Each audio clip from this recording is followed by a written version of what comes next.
Contemplating today's Gospel, Liturgical Day, September 15th, Memorial of Our Lady of Sorrows. The Gospel according to Luke.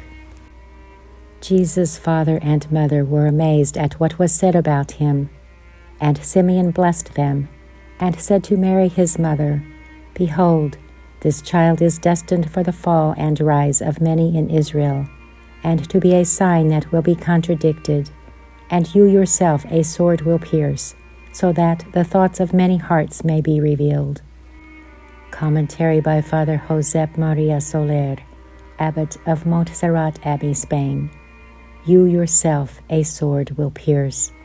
Today, in the celebration of the feast of Our Lady of Sorrows, we hear the most unspeakable words in the mouth of old Simeon. You yourself a sword will pierce. From its context, we can assert this declaration does not only concern Jesus Christ's passion, but his missionary work that will stir up the division of the people of Israel, and therefore a painful grief in Mary's heart.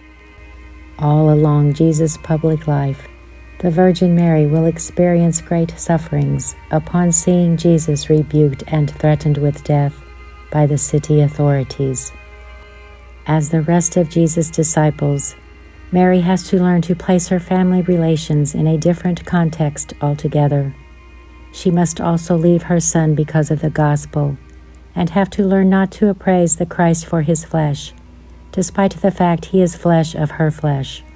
She is to crucify also her flesh, to be able to transform herself into the image of Jesus Christ. But the height of her suffering, where she lives the cross more deeply, is Jesus' crucifixion and death. Also in her pain, Mary is the model of perseverance of the evangelic doctrine, while sharing Christ's suffering through her patience. She has done it all her life, and most of all during the Calvary. There she becomes the prototype and model for all Christians, because she has been so closely linked to Christ's death.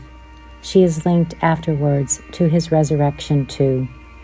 In her excruciating pain, Mary's perseverance to abide by the Father's will grants her a new illumination for the benefit of the Church and of mankind.